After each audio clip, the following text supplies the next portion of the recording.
So we're going to get to our fourth rookie here, Avi, that has had a, let's say, up and down career so far. And that's not entirely his fault. Jaden Ivey of the Detroit Pistons, number 5 overall pick in 2022. He had a great rookie campaign. He started sluggish. He gained steam as the year went along. And by the time we got to about this point in the calendar last season, he was looking a lot better, specifically in that kind of in-between game, the floater game, the mid-range game. He understood that he can get there almost anytime he wants. The three-point shooting improved, and he was taking better care of the ball. So overall, as a decision maker, Jaden Ivey improved a lot as the season went along. He wasn't just this loose cannon that was 100% all the time. Guards like that, it takes a while for them to understand how to harness their speed.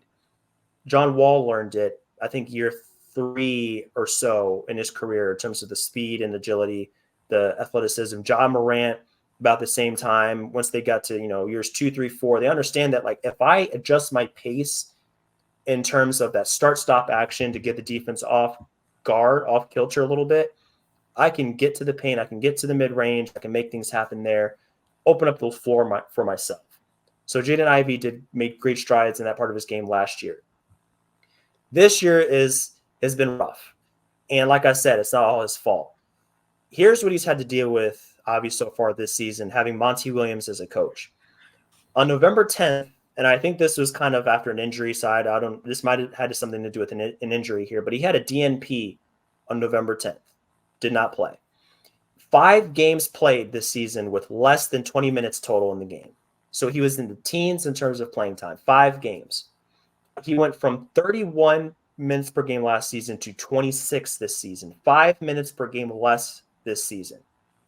Okay, yeah, he's playing with Cade more. He's had to kind of adjust his game a little bit to compensate. But he's had to get used to playing with Cade Cunningham, who missed most of last season as well. These are just a few things that Jaden Ivey has had to deal with this season. And it's just really, I feel for him, because you're a player that made all rookie last season. You made these strides in your game. You were learning how to be more of a patient point guard, be more efficient. And it's like he got punished for it. Like, I understand Monty Williams is trying to instill a culture of defense, but I think that went too far, went too long.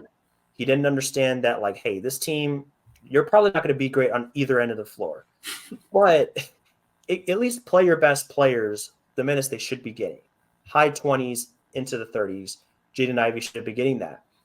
Okay, yeah, he's not the best defender. He has a defensive box plus minus in the negatives. He has a better rim percentage this season, 10% better, 10% increase in rim percentage. The long mid-range is better, about 50%. The three-point percentage is struggling, went from 34 to 31 this season. But he just needs a consistent role. He needs to be able to know that, like, hey, you're the starter, or hey, you're the spark plug off the bench. You're getting 25, you're getting 30, not 31 game in 15 the next game. And we had a podcast a little while back about that point, about his role in the Pistons overall. But I think he still has promise as a guy that can be the one or the two, play on or off the ball a little bit, use his quickness to generate good shots for his team, himself and his team. But there just needs to be more consistency. And I think that lack of consistency has really hurt his game, his confidence. And it's a big reason why he has taken a major jump this season. In a few areas, yeah, he's made some strides, but it's been tough sledding. And it's just the Pistons experience overall. It's just a lot of disappointment. It is. And I think I almost understand how Monty Williams ended up making the choice he did. I can imagine him watching Jaden Ivey early on, because at the start of the season, when you're watching Jaden Ivey, it looked like now with Cade back, because again, Cade only played 10 games last year. So when Cade came back, it looked early on as if Ivey was struggling a little bit with decision-making.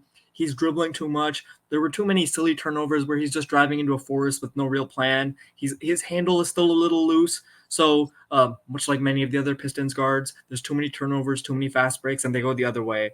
So I can imagine Monty Williams sitting, watching that on his own, on his computer or whatever he watches it on, and getting extremely frustrated. And then watching Killian Hayes on defense and thinking, oh, I love this guy. Oh, my God, he does exactly what I ask him to do. He competes really hard at the perimeter. I mean, Ivy does too, but He's so much better at getting around screens. He's a defensive playmaker. I got it. Let me just put him in the lineups. Let me give him those starting minutes. That's a great idea in theory until you realize that it's Killian Hayes. And you're also starting Jalen Duren. And you're also starting Isaiah Stewart. Where's the shooting again? Ozar There's no Thompson. shooting.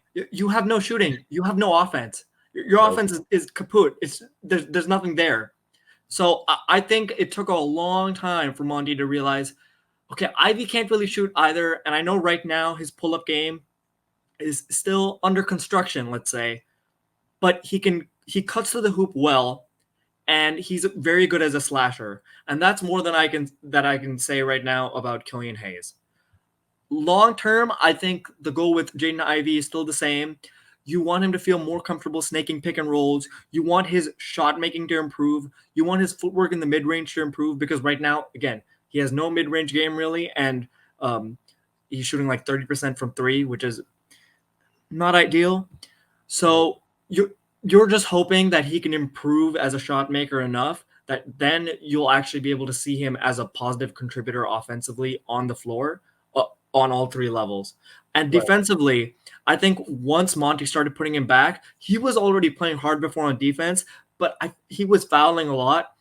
Since he's come back, he's still fouling probably more than Monty would like, but you still see these flashes where, oh wow, he is a capable shot blocker at times as a guard, just because of how explosive he is, how competitive he is, and just pure timing. He can get vertical really fast. Yep. He's a good player. He's adjusted well. He hasn't complained. And when you watch him play, there's none of the dragging his head or running back slowly.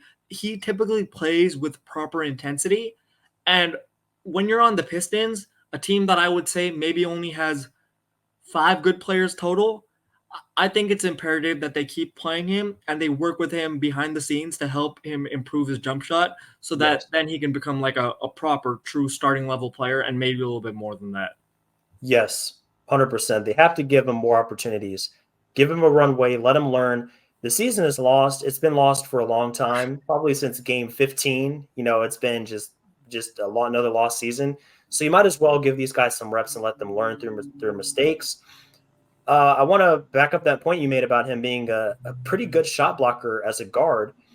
Cleaning the Glass has him at 1.2 as a block percentage. That's 90th percentile if we're talking Yeah. about guards. So he's in the upper echelon of guards when we're talking about his ability to alter shots as a 6'4" guard. Very impressive. It does show that he gives some effort. He does use his athleticism to his advantage on that side of the floor. He's not just going to let each play pass him by. He's going to try to make something happen. So that's a positive mark on him. But yeah, I mean, it comes back to the shooting, like you said before. He's got to climb above 30%. He's at least got to get into that 34 to 35% range, have a little bit of respect from the defenses. And I want to kind of go back to what you said before about the outside end game. If you're allowing yourself more opportunities at the rim by forcing the defense to come out, get off balance, actually show respect to you, close out, I mean, man, he's going to be such a destructive force. And I don't think he has the kind of, let's just say, maybe margin of error that a guy like John Morant does. Yeah. Because he's a guy I thought of a lot when I was watching him play when he first got into the league with the Pistons. I saw some John Morant in him as far as the explosiveness and the first step and everything. So I don't think he is that prolific of an offensive player to be a subpar shooter to where it's like, okay, you're 31, 32%. You're still going to be a 20 plus per game scorer and all this other things. Like, I don't think he is the level of passer that John Moran is. I don't think he is quite as polished as a player and that getting to the rim, finishing at the rim as John Moran. He doesn't have that floater. No. He's going to need to polish that part of his game. So, I mean, fact of the matter is Jaden Ivey needs to kind of clean up those parts of his game. It's like the puzzle is there's pieces here and there. You can see like there's 10 pieces in the puzzle and there's like 5 pieces filled in. It's like, okay, this can work. We just have to fill in the blanks. And we have a very solid starting level guard, athleticism, maybe an ability to get his own shot beyond the paint. be able to get his teammates involved a little bit. So, I mean, next to a guy like Cade Cunningham, we're going to have to see how that goes. But as far as long-term future, I'm pretty high on him still because I just feel like this season has just been rough for him. He's had a lot to deal with. So if his role solidifies even after Cade comes back, I think we're going to see a similar uptick in his game, kind of like we saw last season after the halfway point to where things started to click for him. When I'm watching Ivy, it feels a little bit the same way as I did when I was watching Duran, as I went over earlier when we had our Pistons podcast, I think like 2.5 weeks ago. There are times when he wants to try creative passes, but the spacing is just so terrible that there's no point. There's just a sea of arms and nothing will be completed. So sometimes it almost feels like he might as well not bother. I feel like on a hopefully they improve the roster in the next few years so he can actually try some of those incisive passes to rim runners and there he can develop a little bit more of a connection between him and Duran. Mm-hmm. But in the meantime, I think the only thing with this current roster and with the fact that a jump shot isn't built in a day, the main thing right now that I would look for him is cutting down the turnovers and specifically being aware of when you have stalled out on your drives or when there are too many people within the area and you're not going to be able to make your way through and just kicking it out for the extra pass. Don't try too much. Don't put an extra turnover on your stats. Don't cause your team to have to run back on a fast break when they don't need to. Just make the simple play sometimes and just get a little bit better in terms of recognition and feel for what you have to do in that moment.